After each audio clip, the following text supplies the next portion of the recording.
Hey, deserving listeners, Darcey and Stacey, let's watch. Understand? Is it the pose? Was it the... You distraction me, understand? Like, talk so much. This is my mentality, so shut up. Florian, you know, there's other words you could say, Yeah. okay? Give me an example. Okay. Please be quiet, Mela. All right, good. He's being sarcastic, but I think halfway serious. This is a good conversation compared to other conversations we see, especially.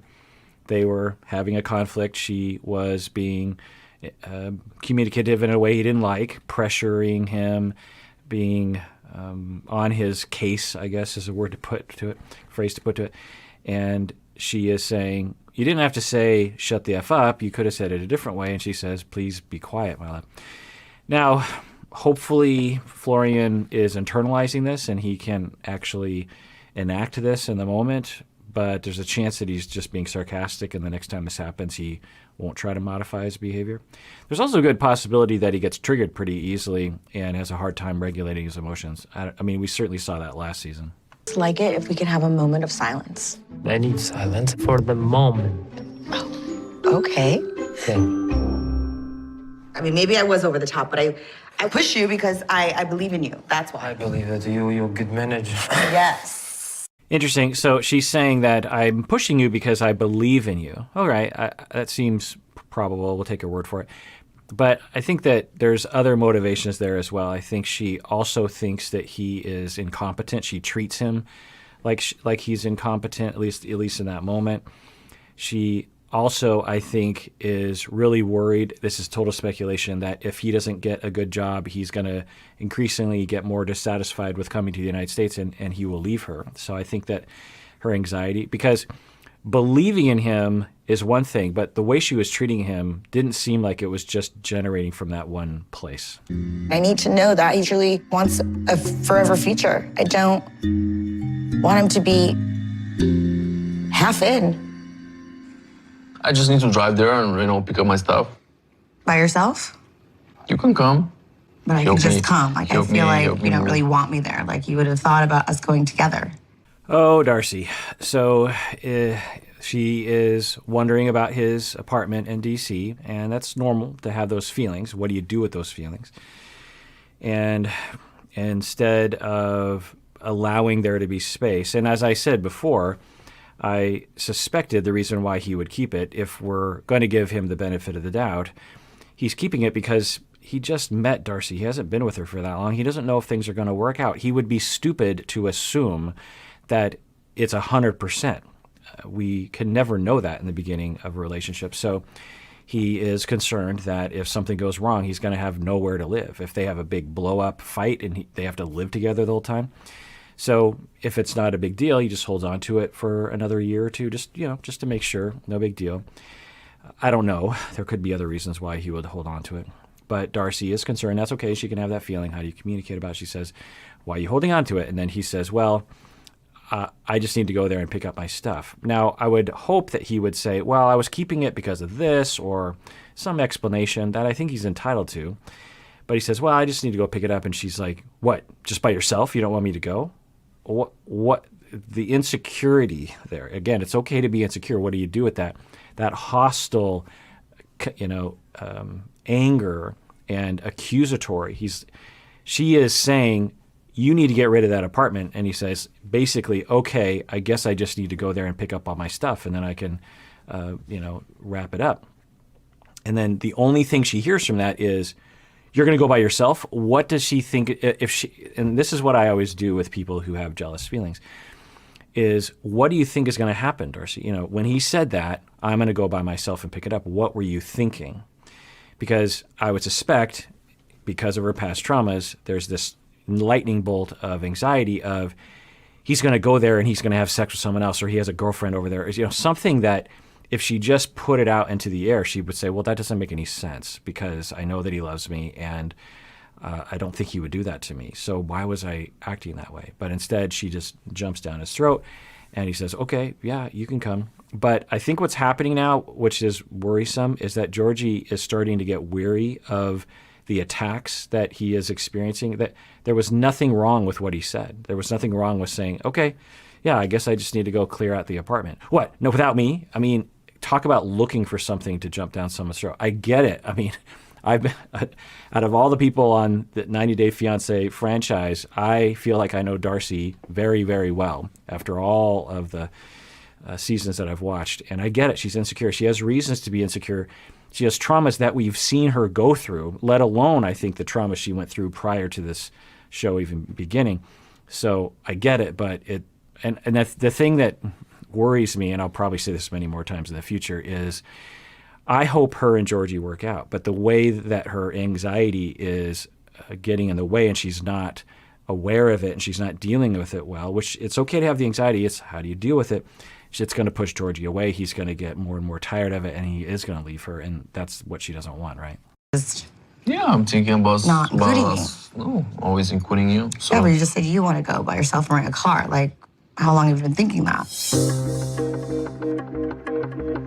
Georgie basically doesn't open up about hardly anything. I don't know anything about his friends or his ex-wife. Okay, and that's probably a fine complaint or worry, but I think the hounding that she exhibits towards him is causing him to be even more worried about what he reveals. He just said an innocent thing like, yeah, I'm going to go pick it up. I'll go do it. Why? By yourself? So I think he's adopting this style of defense for their relationship, for the sake of their relationship, to not say anything, plead the fifth, always avoid, because if you say anything, it's going to cause a problem. It'll trigger something in her because she's clearly looking for something to be triggered by. Not on purpose, it's an unconscious thing. yeah, we can meet with my friends. I know Darcey, she have trust issues. This have to do something with her past. But in the end, this is part of her. And if you want to be with her and marry her, I need to be patient, understanding. So there is no point to getting upset or shutting down because of it. Interesting. So he's saying, which is great, it was a wonderful, healthy, differentiated attitude. He's saying, I understand from her past, she has trust issues, and I have a choice. I can either get upset and shut down, or I can just deal with it. So I think that alludes to him occasionally getting upset and or shutting down, and he has to resist that. I think he knows, like if I go down the bad road, I shut down or I get upset, and then that doesn't lead to anything good, so I just have to help her with it. Now, if I were there, I would make it explicit. Darcey, you are jealous. That's fine. You have worries, you have trust issues, you're worried about things.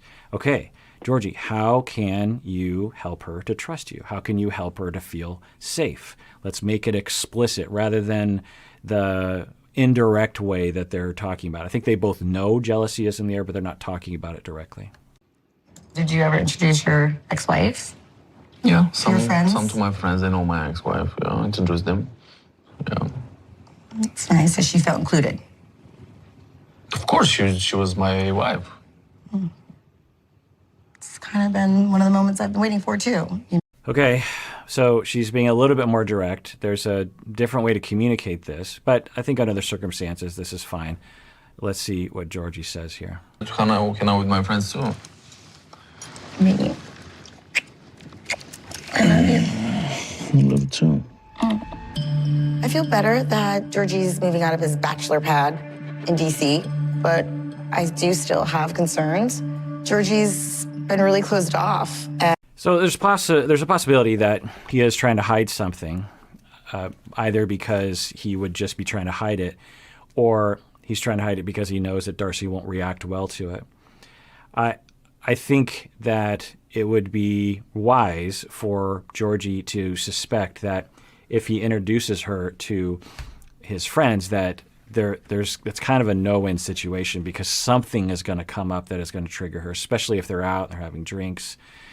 So if that's the reason, I understand it. But of course, so what would I do if I was Georgie's friend? I'd say, okay, no drinking. Introduce her to friends one at a time, and start with your nicest friend, and maybe work your way up, or even just have them talk on the phone, or invite them over to your house for dinner so that it's Darcey's environment, because I'm worried that they're going to go to DC. Darcey's going to go out with the friends. They're going to go to a bar. It's going to be loud, and something's going to happen, and then it'll threaten this relationship. And the burning questions that I feel like I want to find out about Georgie are simple. You know, what was your life like in DC? Who are your friends? I feel like things are going to start making sense. So this has been an ongoing observation or question I've had about Darcey. Tom actually talked about this.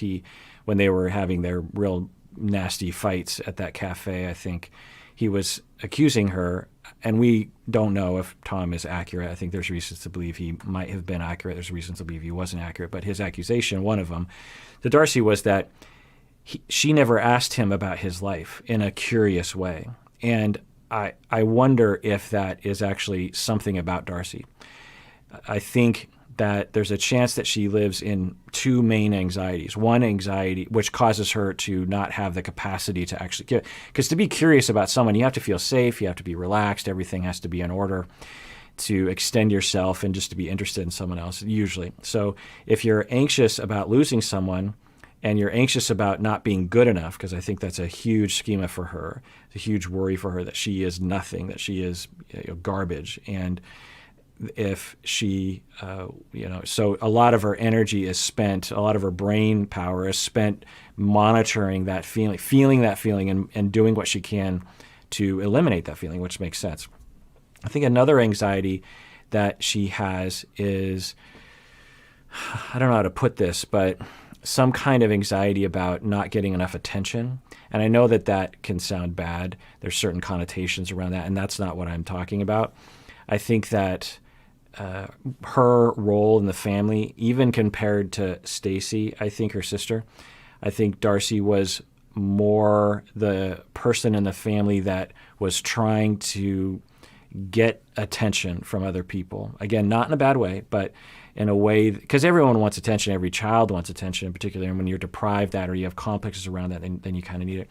So I think that, and when when you're anxious, so the connection that often is made for people that are relationally traumatized around attention is that when you're not given it, or when you're just kind of normal, so you're a 4-year-old and you're just acting normal.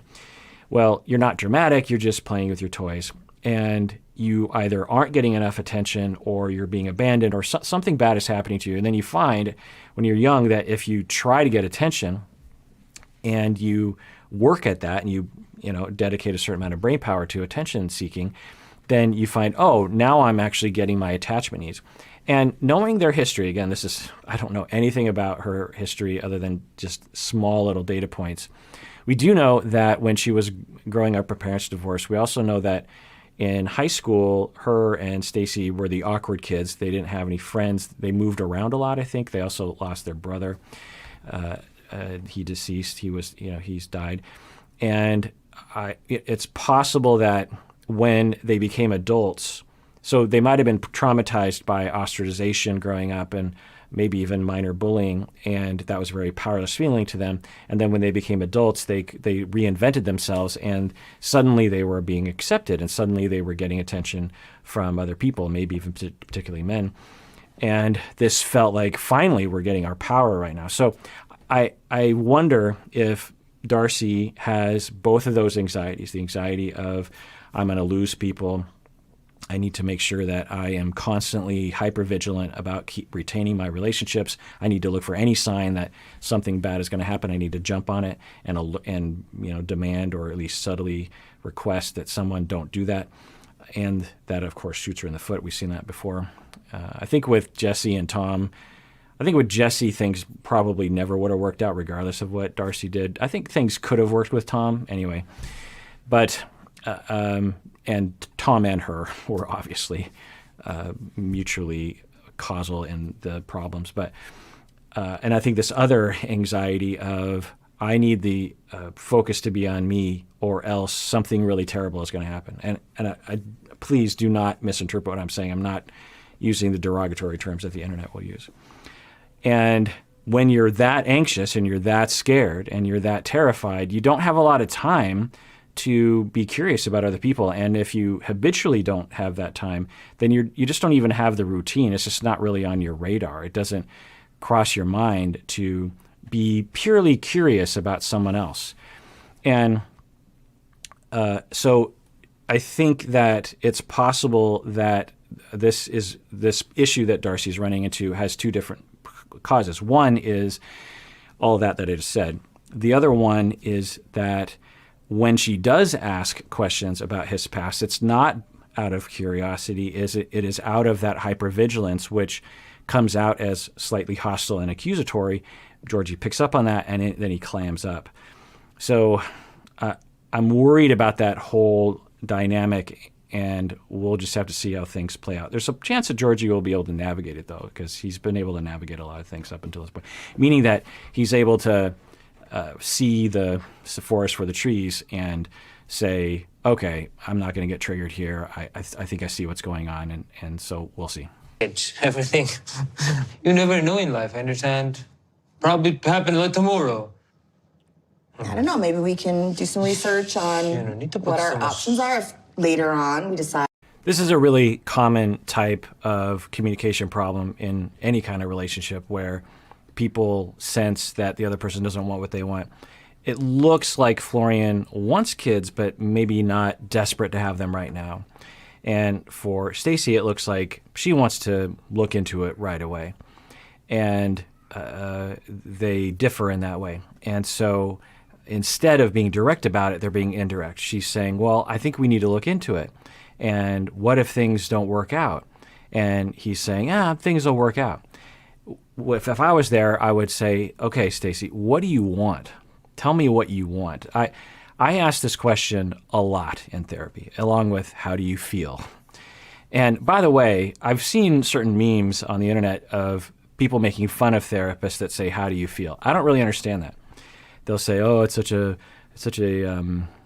cliche as a therapist to ask. What else am I supposed to ask as a therapist when I want to understand how someone is feeling?